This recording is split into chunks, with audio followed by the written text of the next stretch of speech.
Hello, welcome to the Daily BM. I'm Mike. On this episode, Brad talks about bees, and we also talk about a bunch of random shit, including what Mike's wearing, what Mike's buying, what Mike has on as right now. And I think that covers pretty much everything in this episode. It's going to be a good one. I think you'll enjoy it. So take a moment to like and subscribe, and then enjoy the listening on your morning commute or whatever you're doing. Have a good one and enjoy this listen.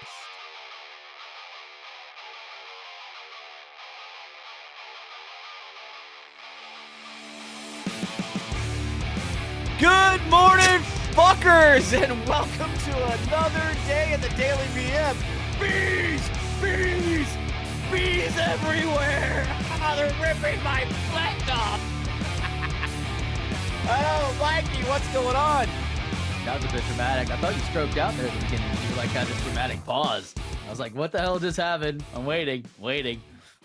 No, Welcome back, everybody. In case you don't know, Brad has a bee problem. Bees. Okay, so yesterday, a bunch of fucking bees swarmed the yard. I mean, there had to be like hundreds and hundreds of bees. Shit you not. Just coming through the yard and like a big swarm.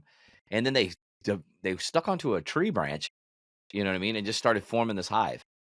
So it's still there. So I have to call the beekeeper today and have him come out to remove them and take them to a new home. I don't kill them, so I'm not doing an exterminator. I'm gonna actually do a bee guy. So Thou shalt not die. Thou shalt not kill bees. So I was trying to give them a couple of days to see if they relocate. If the queen was just resting, you know what I mean? Because that's what I read online, to give it a couple of days, because the queen will rest, and then as soon as she's rested, they'll move to a new location to find a home. So they're just basically resting for a few days. They're happy at your house. Yeah. Well, I mean, they got all that food source right there with that crepe myrtle. I mean, think about it. So they're pollinating the shit out of that thing. So I bet they are. Yeah, they're like, and they're making honey. They're throwing up all over the tree. They're throwing up all over the tree. But I don't think that's how they make honey. I don't think they throw honey up. Do they? I think they do. I think they barf. I think that's what it is. Bees barf honey? Yeah, they barf honey, I believe. Don't quote me on that. Fact check me real quick, because I know how you are. But I believe it's bee barf is what they go around. They regurgitate it. Yeah. So you're basically eating. I don't know. I haven't found it yet. I haven't looked yet. Just type in bee vomit. And you'll see. Maybe if you can fact check it. I'll be looking this up real quick while you're doing it. So I went out there this morning. I just checked on them. It was crazy. They let me get stupid close to them. You know what I mean? So if you don't make any aggressive moves or act stupid when one hits you, you know what I mean? Now, if they start pumping you, like start bopping you, then you need to fucking get out of there quick, because they're giving you warning shots. Bees don't normally sting right out the gate. They ram you. Like, not in a good way either, but they literally, they fly into you and hit you. And the only reason why I know this is in my old house, I had a beehive started, right? And I didn't notice it. It was inside of one of my, my big, I had like this Hawaiian plant. And so they were down inside the crevice, and I was trimming it back. And all of a sudden, I was wondering what I was feeling hitting my forehead. It was just thumping you. They were thumping me, dude. They were running into my forehead, basically telling me, get the hell out of here, dude. You know what I mean? And all of a sudden, I look and I see them on my arm, and they weren't stinging me. And I went, okay, that was a warning shot to get the hell out of here. So, and then I looked it up afterward, and I was like, yep, that's a natural behavior of a normal bee, not the Africans. The Africans will sting the shit out of you. They don't give a damn. Yeah. But well, those are wasps, aren't they? They're not bees. Those are African wasps. No, they have African bees too. Yeah. Oh, really? There's African bees. They've infiltrated the United States and the southern states. I thought they were wasps. I believe they came. I don't know why they call them African, because I believe they came from Brazil, but maybe I'm wrong. But I know that they call them African bees. So you'll have to fact check that too.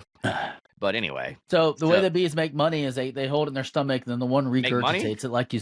No, in their money or honey. The way they make money is, they pull out the little stripper honeycomb bar. They fucking dance around it. They kind of like wiggle their little fucking abdomens, and then next thing you know, the other wasps are going, bitch, I got $1, yo, because they make money, motherfucker. All right. So what happens? So what happens is they fill up their stomach. They have a second stomach that they fill up. They have two stomachs. It's stored in their second stomach, and then they return home. And they regurgitate it into another bee's mouth, and the bee chews on it for like 30 minutes. And then that bee passes it on to another bee that chews it for 30 minutes. And then it gets passed several times until it becomes thicker. and then they store it inside the honeycomb cells, and then they flap their wings on the top to make the wax like that. That solidifies it to make it like a syrup, and then they So seal it let with me the. get this straight. So it'd be like humans walking up to you going, "Hey, Mike, what's up?" Puke in your mouth. You're like, "Yeah, man, what's up, bro?" Then you're like, And I walk, "Hey, Steve, come here." Yeah, man, this is getting really thick, man. Hold on a second. Pull out a honeycomb. and I go back to you and I'm like, "Hey, Brad, welcome back." You're like, "Bleh." I'm like, "All right." How are you, Mike? And the fucking cycle just keeps on going. Can you imagine, dude, if humans had to do shit like that? I wish they'd have put that in the movie Bees with No. Like, hey. oh my god, Jerry Seinfeld just had it, and he was like trying to talk, like he's in the line, like, you know what I mean? That'd have been a funny scene with him because he'd have made that hysterical. Oh yeah, and then think about this one too. Like, if you're staying on the animal track, now bees are throwing up. If you're human, you had to pass that along. What if we were like dogs and cats? Hey man, what's up, dude? Hey, did you have chicken last night? Because I could really smell it in your ass. Hey bro. You smell each other's butts. That's how you say hello in the dog world, right? You're like, Yep. hey man, your balls smell good. Hey, what'd you use on those last night? That's how you identify the person. You wouldn't. It wouldn't be. It'd be like hey, this. It'd be I'm like Michael Preston. Yeah, I know. It'd be like, oh Brad, hey, what's up? How does he? Hey man, what's up, man? Why would you bark? Why would you bark first if you could say my name? Because you're like, hey Brad, what's up? Because you're a stranger, so I'll be like trying to get you to go away. I'll be like, and then you turn around and be like back up to me. Oh, hey Brad, what's up? What's up? Sorry, man, I didn't recognize you. New haircut? What's going on? Then you can be flexible like cats. If we were cats, you like take your legs, stick it up straight in the air, and start licking your own dick. Hey, what's up, man? Yeah, that's going good. Just get it primed for you over here. You just bathe yourself. You just lick your fucking arm and shit. You know what I mean? What's up, man? What's up? And then you like go take a shit in a kitty litter box. If you were like human, like what other animals are fucked up like that do weird shit? Like I've always wondered like how porcupines fuck. Very carefully. About that, dude. I mean, how the fuck do you do that? Like seriously, with all those spines. I mean, don't know. Did she just lay them down and lay on her stomach and then go, "Yeah, baby, come get it," and spread her little porcupine legs? And then they just kind of do a missionary style, you know what I mean? I don't know. Because their spine, their quills are on their back, so you think that they have to lay missionary on each other. Right now, probably. Mike's going, how do porcupines fuck? You're gonna get some weird shit. You're gonna get like humans wearing porcupine outfits, fucking and shit. I don't want to Google that. That's gonna lead down a dark path, and I can't handle that today. You're gonna be like, oh wow, okay, interesting. So how do lizards mate when they're in the heat? No, but it's some weird shit. I saw an interesting meme yesterday, and it was basically it showed dinosaurs all in these different positions having sex. Dinosaurs. And it said, so we're made to believe this can happen. Because it was like the way they showed them, it was like virtually impossible for any of those animals to have insertion of any sort. Because of the way, you know what I mean? So it made me step back and go, wow, I never really thought about it that way. How did they fuck? I mean, a T-Rex can't grab onto their back because they got these little hands, you know what I mean? Like, hey, what's up, man? They got these little arms, and then they got a huge tail behind them. So how the fuck do you get your dick in there? The only thing I picture is Jeff Goldblum's face is like, nature always finds a way. Nature always finds a way. It just does. It has boundaries. It has breakthroughs. Yeah, it's just exactly what he would do too, man. But that's all I picture is Jeff Goldblum. Just nature will find a way. Welcome to Jurassic Park. But really, I mean, if you think about that meme, though, it showed T-Rexes trying to have sex. Virtually impossible. Big ass fucking tail. And it didn't have a tail that could curl up like a bird. You know what I mean? So if it didn't go all the way up, how the fuck does the Papa T-Rex get in there? The female went inverted. They were inverted. Inverted. But, they were inverted. But no, and then they showed like what was the one that had the spines all. It's the same way. It's the same way that chickens fuck. Like, you don't think that they would be able to have sex the way they're built. I mean, they look like, Wait, are you a chicken fucker? Is that what you're trying to tell me? No, but I see it happen because I have chickens. So sometimes I'll just look out my window here and they'll be like, I mean, I have So, all the girl chickens. I don't know what they're trying to do, but so do you watch the whole time? it's like Like, you yeah, dude. dun, Like dun, dun. Mike picks up a cigar and a cocktail and just sits back and watches like one of those creeper guys. What are you talking about? It's one of my streams of income. It's called it's only hens, onlyhens.com. Onlyhens.com. Yeah, onlyhens.com.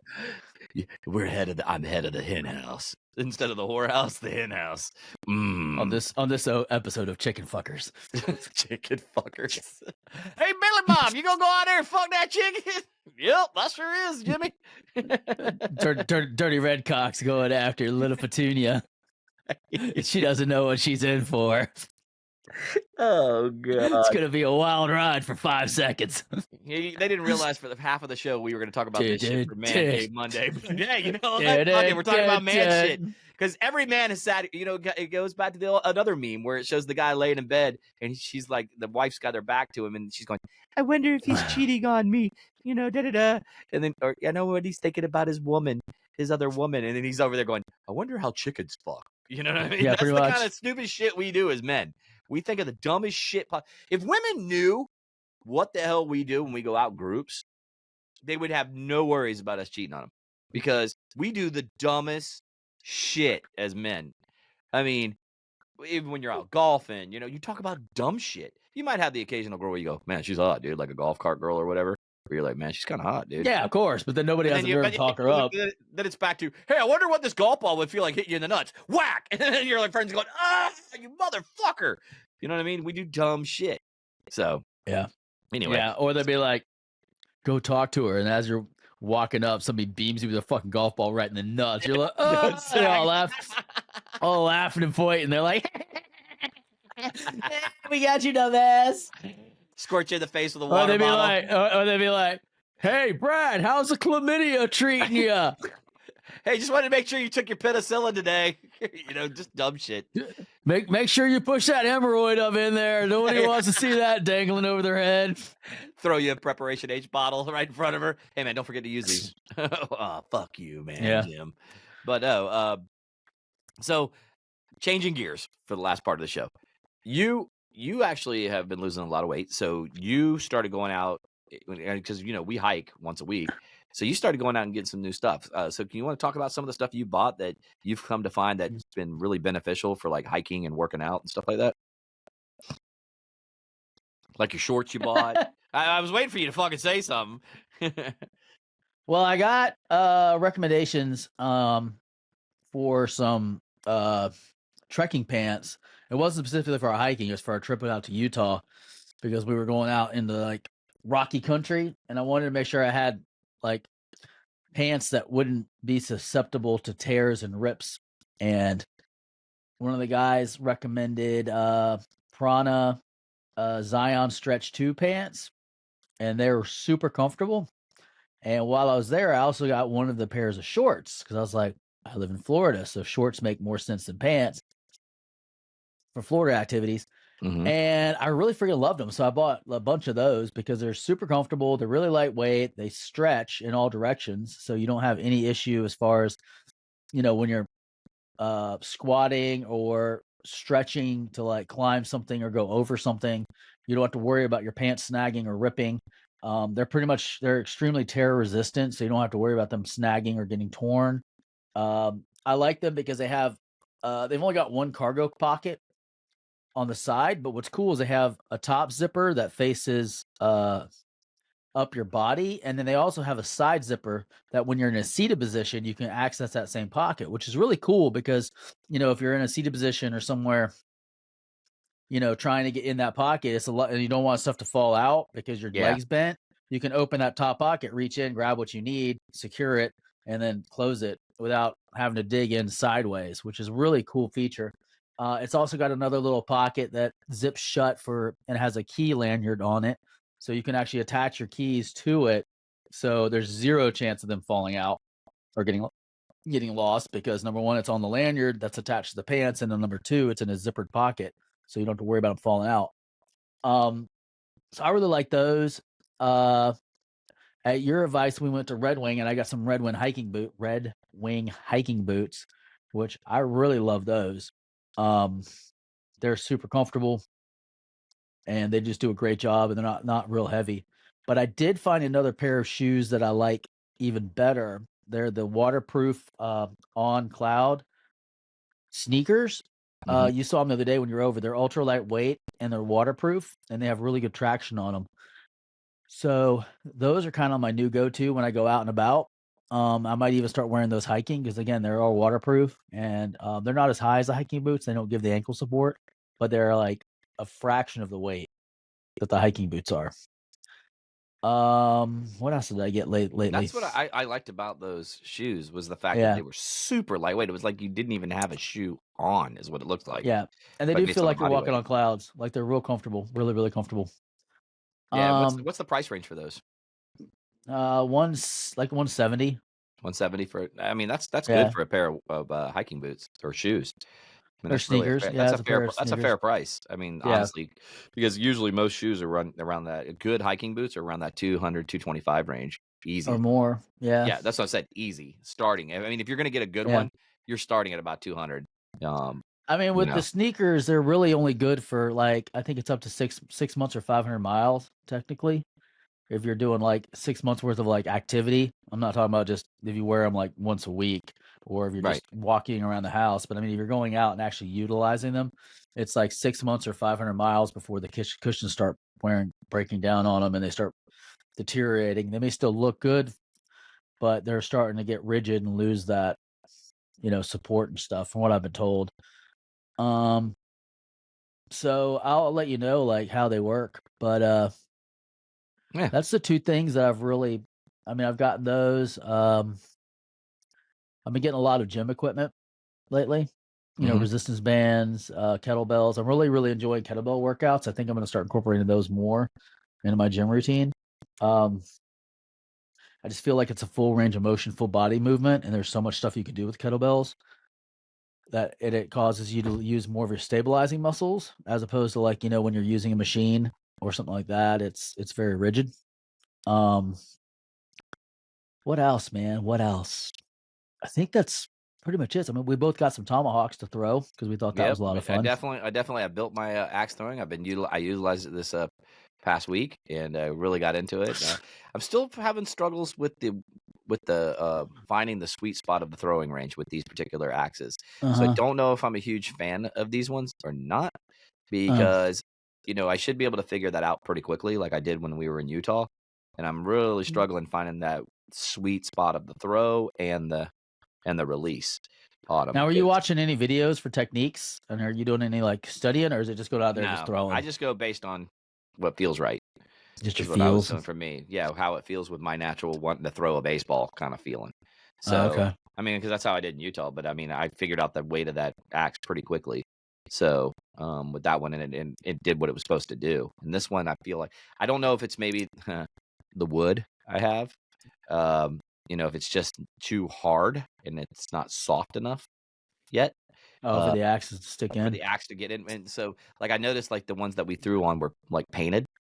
You know what I'm saying? A little bit more. Mhm. Like, they had a Yeah, heavier paint so that paint can grab it and then get it, then direct that force maybe. in there. That's the only thing I can think of. It's I also think that the wood that we used out there was not pressure treated wood, no, it was just and regular. yours is pressure treated and sealed, so that creates a much harder surface. Because you really the non-pressure teal, like when I throw against the trees, like my axes stick almost every time when I throw them against a tree Yeah, because it's mine bounce soft right off. When it goes and blade juicy. side, it bounces right off. So Yeah. I may have to change out those front plates for Well, what I would do is what I would non-PT. do if it's just me, I would go to Home Depot and get a piece of MDF. Oh, I see what you're saying. Yeah, and put it right across the top of what I have. Right, just a quarter inch of MDF. Because you only need enough for the blade to stick in. You don't need it like That's what super she said. thick, just cheap. Get a 4x4 sheet of like either plywood or maybe not MDF, but the OSB. Sorry, I said MDF. I meant OSB. Like get an OSB board and stick it on there because I think that might be give you a better surface to plunk into. And All then right, you could that's just it. change. You could just unscrew it and put that in there. That's it. I'm gonna go throw. All right, let's get out of here. I'm gonna go throw some axes. I don't know. Let's do some man shit. Time to go throw some axes. I'm So gonna take a nap. get that's man shit too. Taking naps and throwing axes. Anyway, guys, don't Deuces. forget, head over to thedailybm.com where you can follow us on all our socials, Rumble, YouTube. Like and subscribe over there too, if you would please. Even if you haven't, go over there now and do it. MasonDangerCO.com. Go over there and you can get 20% off on all items and cart. Just use the promo code DailyBM. Hurry up. Time's running out for that, by the way. So get on it. Get your products at a decent rate. Anyway, Mikey, got anything before we get out of here? No, everybody have a great day. You know, go out there this week and slay it, make it happen, do whatever you need to do to get it done. Go pick up some cool man shit or woman shit or non-binary shit or whatever you identify as. Shit, like whatever's interests you. If you identify as shit, just remember you're brown. Brown, be brown. As an individual or, you know, as an object, however you identify as in these days and age. I can't keep up with it. There's so many different species now of humans. Are we even humans now? I don't even know. I don't know if something different. Is it genders or genres? I don't even know. Anyway, guys, listen. Oh yeah, genres. What genre are you? Actually, I like that better. Let's just go with that. I'm in rock and roll. Thank you. Oh, rock and roll. I thought you meant genre. Anyway, we're out of here. We'll catch you guys on the flip side. Have a good one.